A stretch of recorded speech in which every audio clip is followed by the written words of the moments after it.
میں یہ شان نہیں ملے گی. آپ جائیے حج کرنے کے لیے، عمرہ کرنے گئے آپ لوگ؟ ہم گئے عمرے کو، تو جب فرض نماز ہو گئی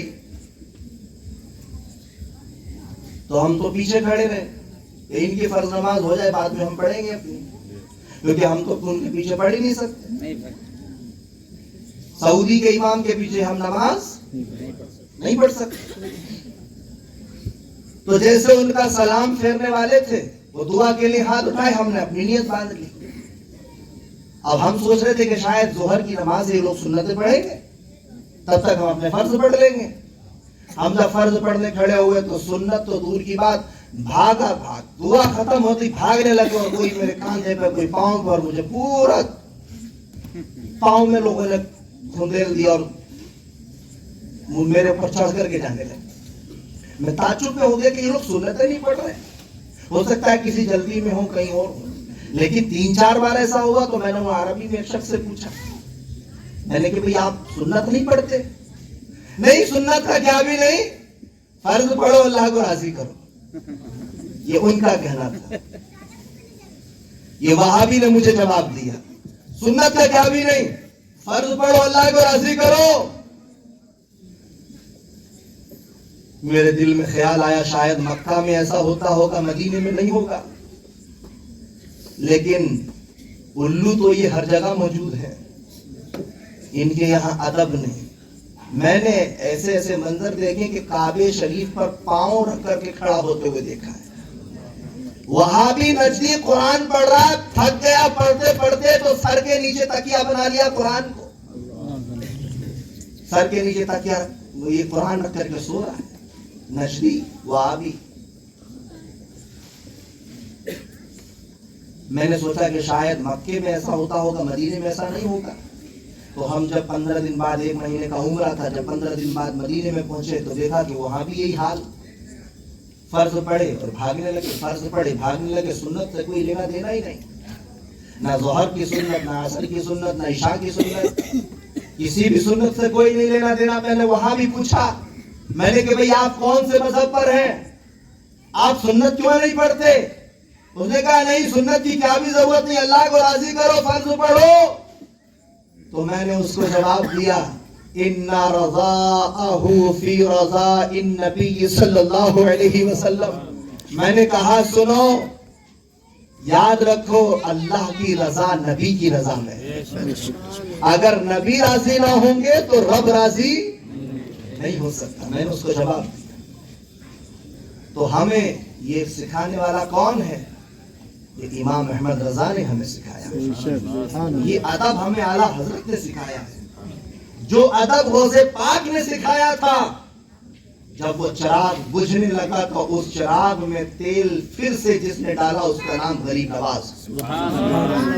جب خواجہ غریب نواز نے اسلام کے چراغ کو جلایا اور وہ چراغ بجھنے لگا تو علاء الدین علی احمد صابر کلیانی نے پھر سے اس چراغ کو جلایا. جب وہ جلا ہوا چراغ بجھنے لگا اور لوگ اس پر حملہ کرنے لگے تو دلی میں بیٹھ کر خواجہ نظام الدین اولیاء نے چلایا. اور جب اس چراغ کی ضرورت کرناٹک میں، دکن میں، ساؤتھ میں پڑی تو دلی سے خواجہ بندہ نواز کو کرناٹک بھیجا. جاؤ وہاں بھی جا کر اسلام کا چراغ جلاؤ. جب یہ چراغ بجھنے لگا تو مجدد علی فیضانی نے جلایا. جب یہ چراغ پھر بجھنے لگا امام ابن عابدین شامی نے جلایا. جب یہ چراغ بجھنے لگا 40 فرقے حملہ کر رہے تھے تو اس چراغ کو پھر سے امام احمد رضا نے جلایا. امام احمد رضا ایسا چراغ جلا کے گئے ہیں، 1,500 کتابیں لکھ کر کے گئے. ایسا چراغ جلایا امام احمد رضا نے کہ انشاءاللہ اب قیامت تک بجھنے والا سب ان سے چلنے والوں کے گل ہو گئے چراغ. احمد رضا کی شمع فروزہ ہے آج. ہمیں میلاد منانا سکھایا اعلیٰ حضرت، ہمیں فاتحہ سکھایا اعلیٰ حضرت، ہمیں حضور کا ادب کرنا سکھایا اعلیٰ حضرت. ادب کیسا ادب؟ آپ سوچ رہے ہوں گے کہ آخر اعلیٰ حضرت کا چرچا اتنا کیوں؟ اس لیے کہ مسلمانوں آپ کی سوچ جہاں پر ختم ہوتی ہے امام احمد رضا کی وہاں سے شروع ہوتی ہے. 11ویں شریف کا لنگر آپ لوگ کھاتے ہیں, پھینکتے بھی ہیں, کھاتے بھی ہیں, پھینکتے بھی ہیں. جب امام احمد رضا اعلیٰ حضرت کے دور میں 11ویں کا لنگر تھا, اعلیٰ حضرت کو دعوت دی گئی, اعلیٰ حضرت گئے, روٹی کھا رہے تھے, اچانک سے روٹی کا لقمہ اعلیٰ حضرت کے ہاتھ سے نیچے گر گیا. لوگوں نے اس کو اٹھانا چاہا, اعلیٰ حضرت نے منع فرما دیا, نہیں ٹھہرو. اعلیٰ حضرت جھکے, ہاتھ سے لقمے کو نہیں اٹھائے, ویسے ہی چھوڑ نہیں دیے, بلکہ اعلیٰ حضرت جھکے اور اپنے ہونٹوں سے اس لقمے کو اٹھائے. لوگ تعجب میں کہ اے امام احمد رضا یہ کیا معاملہ ہے. امام احمد رضا نے فرمایا اے لوگوں سنو, یہ معمولی کھانا نہیں ہے بلکہ میرے غوث کا لنگر ہے. میں جتنا ادب کروں گا مجھے میرے غوث کا فیض اتنا ہی ملے گا. تو آپ نے کیا سمجھ رکھا ہے اعلیٰ حضرت کو؟ ہمیں ادب سکھانے والا امام احمد رضا ہے, بریلی کا تاجدار ہے. آج آپ درگاہ شریف پر جاتے ہیں, جیسے جاتے ہیں ویسے پیچھے آتے ہیں, اپنی پیٹھ درگاہ کی طرف نہیں کرتے. یہ امام احمد رضا نے سکھایا. سعودیہ کی جیل میں رہے لیکن پیچھے نہ ہٹے. سعودیوں نے ظلم کیے مگر پیچھے نہ ہٹے. ہندوستان میں وہابیوں نے ظلم کیے مگر پیچھے نہ ہٹے. آخرکار کیا ہوا؟ جب پیچھے نہ ہٹے اور عشق رسول پر ڈٹے رہے تو خود سعودی کا بادشاہ بھی اعلیٰ حضرت کا مرید بن گیا. وہ ہے امام احمد رضا. الحمدللہ ہم یہاں میلاد میں بیٹھے ہیں. قسم خدا کی اس میلاد کو منانے کا طریقہ ہمیں امام احمد رضا نے بتایا. اگر وہ ہمیں نہ بتاتے تو کاش ہم آج میلاد نہ مناتے. شاید یہ آج میلاد کی محفل میں ہم بیٹھے ہوئے نہ ہوتے. ہر فرقہ ہمارا مخالف ہے, ہر مذہب ہمارا مخالف ہے. دینوں میں دیکھو تو اسلام کے مخالف سارے دین ہیں, اور عقیدے میں دیکھو تو سارے رافضی, وہابی, دیوبندی, سلہ کلی سبھی رضویوں کے مخالف. مگر رضوی ایک ہو, وہابی 1000 ہو, تب بھی رضوی الگ ہی چمکتا ہے. میں جب عمرے پہ گیا میرے ساتھ 5 لوگ دیوبندی تھے. وہ کہنے لگے حضرت آپ ان کے پیچھے نماز کیوں نہیں پڑھتے؟ میں نے کہا کہ وہ کیوں نہیں پڑھتے, کس لیے نہیں پڑھتے, وہ بعد میں بتاؤں گا, پہلے میری بات کا جواب دو. انہوں نے کہا کیا؟ میں نے کہا دیکھو فوٹو. میں گوگل میں فوٹو دکھایا, عبدالعزیز ابن باز کا فوٹو. عبدالعزیز ابن باز کون تھا؟ سعودیوں کا سب سے بڑا مفتی تھا عبدالعزیز ابن باز, جو جدہ میں پیدا ہوا, مکے میں مرا. بہت بڑا مفتی, 400 کتابیں لکھا. آپ بھی گوگل پہ سرچ کرو عبدالعزیز ابن باز, فوٹو آئے گا اس کا. میں نے کہا اس شخص کا فوٹو دیکھو کیسا لگ رہا ہے. کہنے لگے حضرت یہ کون ہے, اس کا چہرہ تو بہت غلیظ دکھ رہا ہے, گندا دکھ رہا ہے. وہ دیوبندی ہی تھا جو کہہ رہا تھا. میں نے کہا معلوم ہے کون ہے یہ؟ بولے کون ہے؟ میں نے کہا یہ عبدالعزیز ابن باز ہے, پورا سعودی اسی کے پیچھے چلتا ہے. بولے حضرت اس کا چہرہ اتنا غلیظ ہے, گندا ہے, یہ کیسا عالم تھا, اس کے چہرے پہ رونق ہی نہیں, نور ہی نہیں. پھر میں نے کہا سن, ابھی جواب مکمل نہیں ہوا. میں نے پھر گوگل پر تاج الشریعہ کا فوٹو سرچ کیا. بولو سبحان اللہ.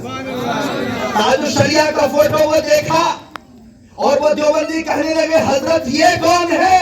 میں نے کہا سن, جو پہلے فوٹو دکھایا تھا اس کے پیچھے سعودی چلتے ہیں, اور جو اب فوٹو دکھا رہا ہوں یہ تاج الشریعہ ہے, ان کے پیچھے ہم چلتے ہیں. تو جن کی چہروں سے پہچان ہوتی ہے وہ اہل سنت و جماعت. آپ بھی سرچ کرنا گوگل پر, عبدالعزیز ابن باز کرنا آپ سرچ. ابن باز بھی لکھ دیں گے تو نام آ جائے گا, IBNEBAAZ, ابن باز. آپ دیکھو اس کے چہرے کو, آپ دیکھیں گے تو تھوکیں گے آپ موبائل. کیوں؟ اس نے فتویٰ دیا تھا کہ حضور کے روزے پہ جانا حرام ہے, اور اس کے چہرے کو اللہ تعالیٰ نے مسخ فرما دیا. مگر میرے تاج الشریعہ کا چہرہ دیکھو، سبحان اللہ، جن کے چہرے کو دیکھ کر کافر بھی مسلمان. بے شک بے شک. تو ہم اہل سنت و جماعت ہیں، ہمارا عقیدہ پکا ہے، ہماری لائن پکی ہے، ہمارے کام پکے ہیں، ہم جو بھی کچھ کر رہے ہیں وہ ہر چیز پکی ہے. ہم سب کچھ کرتے ہیں الحمدللہ. ہم حضور کی محبت میں میلاد بھی مناتے ہیں، ہم لنگر بھی کھلاتے ہیں، ہم ڈائٹنگز بھی کرتے ہیں، ہم جھنڈے بھی لگاتے ہیں، ہم نمازیں بھی پڑھتے ہیں، ہم اماموں کو تنخواہ بھی دیتے ہیں، سب کچھ کرتے ہیں. ہم اہل سنت ہیں. ارے بھائی، ہماری مسجدوں میں امام صاحب نماز پڑھا رہے ہیں، سنیوں کی مسجدوں میں تنخواہ سنی دے رہے نا. اگر ہم اہل سنت نماز سے دور ہوتے تو امام صاحب کو تنخواہ کائے کو دیتے؟ ہمیں نماز سے محبت ہے تبھی تو امام صاحب کو رکھے ہوئے ہیں. دیوبندی کہتا ہے کہ سنی نماز نہیں پڑھتے، سنی خالی میلاد کرتے ہیں، کھاتے ہیں، کھلاتے ہیں، لنگر کھاتے ہیں، کھلاتے ہیں، سنی نماز نہیں پڑھتے. میں نے کہا ایسا نہیں ہے. یاد رکھو، میرے نبی صلی اللہ علیہ وسلم کے دور میں ایک شخص آیا، حالت کفر میں تھا. 11 بجے حضور کے پاس آیا. کتنے بجے؟ ظہر سے پہلے. عرض کی یا رسول اللہ، میں آپ کے ہاتھ پر ایمان لانا چاہتا ہوں. حضور نے فرمایا ٹھیک ہے. وہ شخص ایمان لایا، صحابی بن گیا. 11 بجے ایمان لایا، جنگ ہوئی، 12 بجے شہید ہو گیا. کوئی نماز پڑھا، کوئی روزہ رکھا. 11 بجے مومن ہوا، 12 بجے شہید ہو گیا. زندگی میں کوئی نماز نہیں، کوئی روزہ نہیں، کوئی حج نہیں، کوئی زکات نہیں، لیکن جائے گا جنت میں. کہاں جائے گا؟ اس لیے اس کو نمازی نے، نمازوں نے اس کو جنتی نہیں بنایا، بلکہ مصطفیٰ کی نظر نے اس کو جنتی بنایا. تو تبلیغیوں سنو، تمہاری نماز بعد میں قبول ہوگی، پہلے مدینے والے کا میلاد منا کے ان کو راضی کرو. الحمدللہ حضور کو راضی بھی کرتے ہیں اور نماز بھی پڑھو. ہاں، وہ ایک الگ بات ہے کہ ہر طریقے کے لوگ ہر جگہ ہوتے ہیں. لاؤ دکھاؤ تبلیغی سارے ہی نماز پڑھتے ہیں، ایسا کہاں ہے؟ ان میں بھی آدھے پڑھتے ہیں، آدھے نہیں پڑھتے. اور ہمارے یہاں بھی ایسے ہیں کہ آدھے پڑھتے اور آدھے نہیں پڑھتے. ہاں، فرق اتنا ہے کہ ہم لوگ تسبیح لے کے نہیں گھومتے رستوں میں، پیچھے ایسے جب روم پہ گئے تو تسبیح جیب میں رکھ لی، اور جب رستے میں نکلے تو تسبیح ہاتھ میں نکال لی. سبحان اللہ سبحان اللہ سبحان اللہ. میں نے آپ کا نام کیا ہے؟ ماشاءاللہ آصف بھائی. سبحان اللہ، آپ کا کتنا اچھا نام ہے. آئیے 10 منٹ دھیان سے لیجیے، آئیے آئیے. یہ دیوبندیوں کا کام ایسے ہی کرتے ہیں نا تبلیغی. تسبیح نکالیں گے، چلیں